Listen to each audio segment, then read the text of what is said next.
আমাদের শ্রদ্ধেয় মহারাজেরা মঞ্চে রয়েছেন, আমাদের এই মাটি লড়াকু নেতা শ্রদ্ধেয় দিলীপ ঘোষ মহাশয় এবং সামনে ভূমিষ্ঠ আমাদের মিডিয়ার বন্ধুরা এবং মায়েরা বোনেরা যারাই রয়েছে। একটু আগে শ্রদ্ধেয় মহারাজ যে কথাগুলো বলছিলেন, তার আগেও যারা বলছিলেন, আমরা মন দিয়ে শুনছিলাম, সেই কথায় বিশ্বাস করি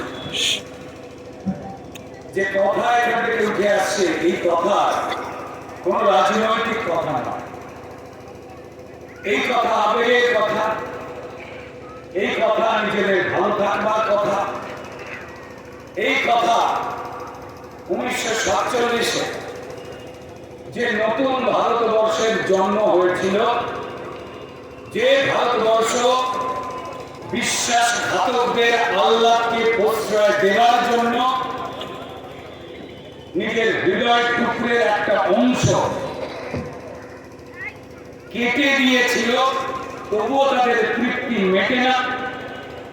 তারপর নতুন যে ভারতবর্ষ, যা অন্যরকম ভাবে সেজে ওঠবার কথা ছিল, সেই কথাকে ভুলে দিয়ে একটা অংশের মানুষ যারা হিন্দুদের বিপদে ফেলেছে, যারা হিন্দুদের নিজের অস্তিত্বকে ভুলিয়ে দেওয়ার চেষ্টা করছে, তাদের বিরুদ্ধে শক্তিকে তুলে আনবার জন্য এত মানুষ যে জড়ো হচ্ছেন, এইখানে আবার সেই ধ্বনি উঠবে যে আমরা জানি বাঁচাতে নিজের সম্মান, আমার দেশের নাম হিন্দুস্তান, হিন্দুস্তান, হিন্দুস্তান।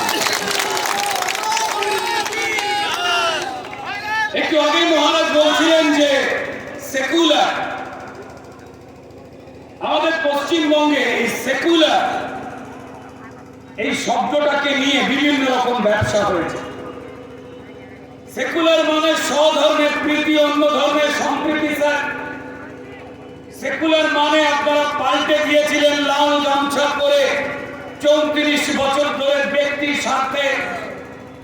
আপনারা সেকুলার মানে নিজেদের কর্মীদের বুঝিয়েছিলেন, নিজেদের দলের মায়েদের কর্মীদের ভুল বুঝিয়েছিলেন। আপনারা সেকুলার মানে ভুলিয়ে বলেছেন নিজ ধর্ম অস্বীকার, ফলাফল পেতে ই খাও ইফতার, একই মিথ্যে বারবার, তার মানে ভণ্ড সেকুলার। আজকে মায়েরা, বোনেরা, দাদারা, বাবারা, কাকারা তারা জেগে গেছেন। আমরা কখনো বলি না যে অন্য কোন ধর্ম তারা আমাদের থেকে ছোট, আমরা বলি না। আমাদের সেই কথা বলবার জন্য আমাদের মন্দিরে কোথাও মাইক লাগানো থাকে না যে আমরা শ্রেষ্ঠ, আমাদের রামচন্দ্র, আমাদের শ্রীকৃষ্ণ, আমাদের নারায়ণ, আমাদের শিব ঠাকুর ছাড়া বাকি সব মিথ্যে আমরা বলি না, আমাদের শেখানো হয় না। আমাদের বলা হয় বসুধৈব কুটুম্বকম। আমরা ভ্রাতৃত্বের বন্ধনে শুধুমাত্র কোনদিন আমরা বলার চেষ্টা করিনি যে হিন্দু হিন্দু, ভাই ভাই।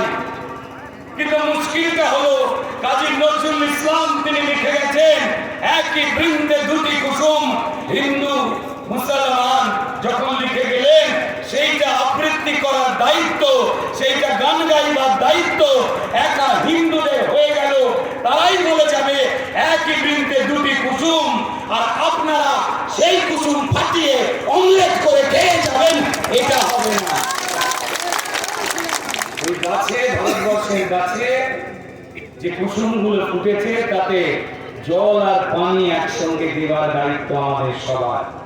কিন্তু যদি কেউ মনে করেন যে শুধু হিন্দুরাই জল দিয়ে যাবে আর আমরা জেহাদি শক্তিকে প্রশ্রয় দেব, আর কিছু রাজনৈতিক দল আছে তারা ভোটের জন্য প্রশ্রয় দেবেন, হিন্দু শব্দটাকে এড়িয়ে যাওয়ার চেষ্টা করবেন, আমাদের পুণ্যের মহাকুম্ভ, যার পবিত্র জল যারা যেতে পারেননি আমাদের মধ্যে অনেকেই, তাদের কাছে ছড়িয়ে দিয়ে তাদেরকেও সেই পুণ্যাত্মা করে তোলা হচ্ছে না। শুধু শরীরের বাইরেটাকে পূর্ণ দিলে হবে না, অন্তর থেকে আমাদের পুণ্যবান হয়ে উঠতে হবে সবার মঙ্গলের জন্য।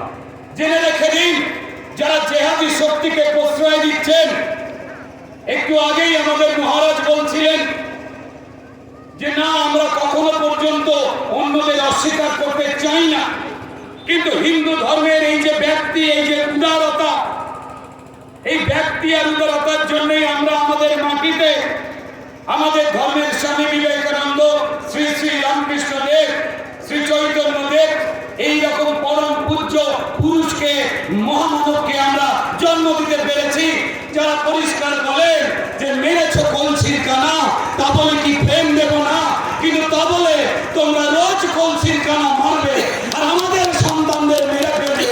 এটা তো হয় না বন্ধু। এটাকে যারা প্রশ্রয় দিচ্ছে, তারা জিহাদি শক্তিকে প্রশ্রয় দিচ্ছে।